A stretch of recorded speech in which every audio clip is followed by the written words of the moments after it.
Hello किडोज, आज हम करेंगे क्लास 4 इंग्लिश ओलंपियाड की ये worksheet question number 31 onwards. So let's get started. Question number 31 में हमको स्टेटमेंट्स दिए हुए हैं और हमसे पूछा है इनमें से करेक्ट कौन से हैं। स्टेटमेंट ए देखो, I don't know some of them. General rule क्या होता है, सम हम यूज़ करते हैं पॉजिटिव सेंटेंसेज में। अगर नेगेटिव सेंटेंस है या क्वेश्चन मार्क वाला सेंटेंस है तो वहाँ पे हम एनी यूज़ करते हैं। अब ये सेंटेंस देखो, I don't know some of them.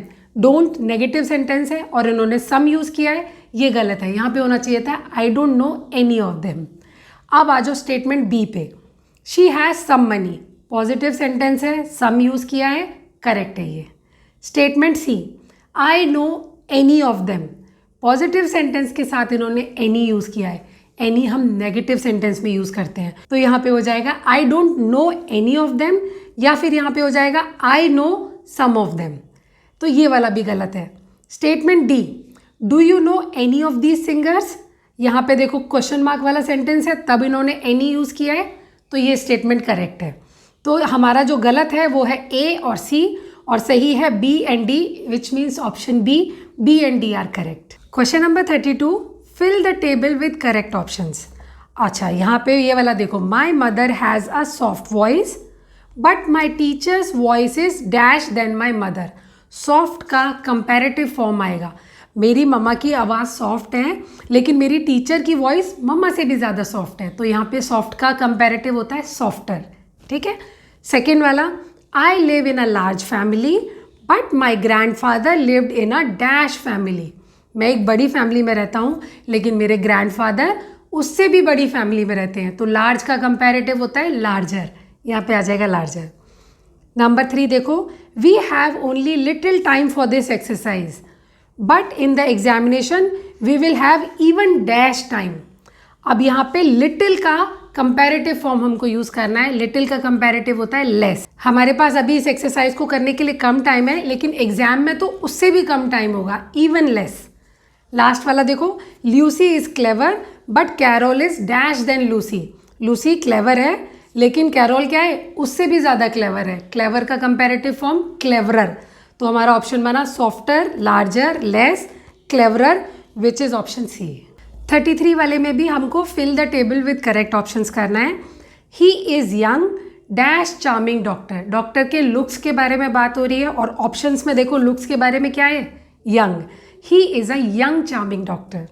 Next, I plan on wearing my dash black coat. मैं अपना ब्लैक कोट पहनने का प्लान कर रही हूँ। कैसा ब्लैक कोट होगा, long black coat. Next, this is a well dash French painting from the 18th century. ये 18th सेंचुरी की एक बहुत ही फेमस पेंटिंग है, तो वेल नोन पेंटिंग, यहाँ पे नोन आ जाएगा।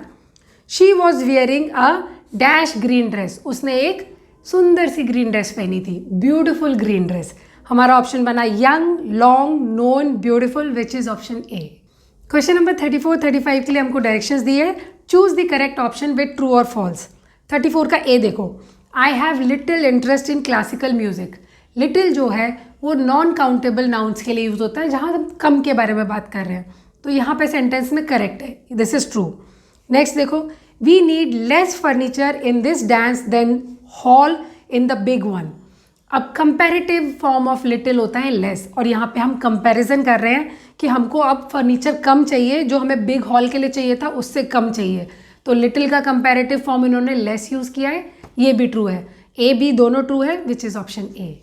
35 देखो, she dedicates little time to her homework than to her hobbies. वो अपनी हॉबीज़ को ज़्यादा टाइम देती है और होमवर्क को कम देती है, और इन्होंने कंपैरेटिव फॉर्म में लिटिल यूज़ किया है। कंपैरेटिव फॉर्म में हम क्या यूज़ करते हैं, लेस, तो यहाँ होना चाहिए था she dedicate less time to her homework than to her hobbies. ये फॉल्स है। बी देखो, this will take little time to finish than the last time we tried. इस बार करने में हमको कम टाइम लगेगा पिछली बार से, तो यहाँ पे भी कंपैरेटिव फॉर्म आनी चाहिए। लिटिल यूज़ किया है, लिटिल कंपैरेटिव फॉर्म नहीं है, लेस इज कंपैरेटिव, तो ये होना चाहिए था this will take less time to finish than the last time we tried. दोनों फॉल्स है, option D. Question number 36, find out the synonyms of the following objective. हमको साइनोनियम यानी कि सेम मीनिंग वाले वर्ड बताने हैं, और वर्ड है यूजफुल। यूजफुल का मतलब जो चीज़ हमारे काम आए, उपयोगी हो, उसको हम बोलते हैं यूज़फुल। अब ऑप्शंस देखो, पहला दिया है यूज़लेस। यूज़लेस मतलब बेकार, बिल्कुल बेकार, किसी काम की नहीं, तो ये तो इसका ऑपोजिट हो गया। ठीक है, नेक्स्ट वाला देखो, वंडरफुल। वंडरफुल मतलब बहुत बढ़िया, अद्भुत। नेक्स्ट है हेल्पफुल। हेल्पफुल का मतलब सहायक, सहायता करने वाला। D is harmless. हार्मलेस मतलब जिससे कोई नुकसान ना हो हमें। ठीक है, अब इसमें देखो 36 में कि दोनों में से सेम मीनिंग वाला वर्ड कौन सा है, यूज़फुल। ये प्रोडक्ट मेरे लिए बहुत यूज़फुल है और ये मेरे लिए बहुत हेल्पफुल रहा, तो useful and helpful are similar word, तो इसमें हेल्पफुल को टिक करेंगे। क्वेश्चन नंबर 37 में दिया है नेचुरल। नेचुरल का मतलब होता है प्राकृतिक, यूजुअल तरीके से जो चीज़ होती है। अब इसके ऑप्शंस देखो, अनयूजुअल। अनयूजुअल मतलब बिल्कुल भी नेचुरल नहीं, असामान्य। बी वाले में देखो नॉर्मल। नॉर्मल का मतलब नॉर्मल, साधारण।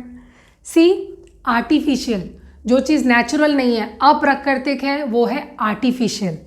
और डी डेलिकेट। डेलिकेट का मतलब होता है नाजुक। अब देखो नेचुरल जैसा मीनिंग वाला इसमें से कौन सा वर्ड है। नेचुरल मतलब प्राकृतिक, यूजुअल। नॉर्मल मतलब साधारण, यूजुअल। तो नेचुरल और नॉर्मल ये दोनों हुए synonyms. Question number 38, poor. Poor का मतलब तो हमको पता है ना, गरीब। अब इसमें ऑप्शन देखो, ए में दिया है पिटी। पिटी का मतलब दया करना, जब हमको किसी को देख के दया आती है तो वो पिटी होता है। दया is a feeling. Charity. Charity मतलब दान देना, अगर हमने किसी को देखा और हमको उसको देख के दया आई, फिर हमने उसको एक बिस्किट का पैकेट दे दिया, तो वो चैरिटी है, हमने उसको दान में दे दिया। सी नीडफुल। नीडफुल का मतलब ज़रूरी, जो काम की ज़रूरत है हमें। D rich. रिच का मतलब अमीर। अब देखो पुअर जैसे वर्ड वाला इसमें से कौन सा वर्ड है। पुअर का मतलब गरीब और नीडफुल का मतलब ज़रूरतमंद। गरीब को ज़रूरत रहती है ना, ज़रूरतमंद होता है, तो यहाँ पे नीडफुल को टिक करेंगे। Question number 39, different. डिफरेंट का मतलब अलग। अब इसके ऑप्शंस देखो, ए सिमिलर। सिमिलर मतलब सेम, एक जैसा। बी सेपरेट का मतलब नॉट टुगेदर, जो साथ में नहीं है, सेपरेट है वो। सी डाइवर्स। डाइवर्स का मतलब होता है अलग होना, डिफरेंट होना। एंड डी सेटिस्फाई मतलब संतुष्ट, मैं इस चीज़ से सेटिस्फाइड हूँ। तो डिफरेंट का मतलब अलग, डाइवर्स का मतलब अलग। Option is C. Question number 40 में दिया है लार्जर। लार्जर है लार्ज की कंपैरेटिव फॉर्म। दो चीज़ों में से जो चीज़ ज़्यादा बड़ी है उसको हम बोलेंगे लार्जर। अब ए में देखो ह्यूज। ह्यूज का मतलब होता है बहुत बड़ा। B tiny. टाइनी मतलब छोटा। सी स्मॉलर। स्मॉलर मतलब स्मॉल की कंपैरेटिव फॉर्म, दो चीज़ों में से ये वाली ज़्यादा छोटी है, स्मॉलर छोटा। D better. बेटर का मतलब होता है बेहतर। अब इसमें बड़ी क्वांटिटी से रिलेटेड वाला कौन सा वर्ड है जो कि लार्जर को रिफ्लेक्ट कर रहा है, ह्यूज। Option A. अब क्वेश्चन नंबर 41 ऑनवर्ड्स हम करेंगे अगले वीडियो में, और अगले वीडियो का लिंक आपको मिल जाएगा डिस्क्रिप्शन बॉक्स में। And if you find this video useful, like share subscribe. Bye bye.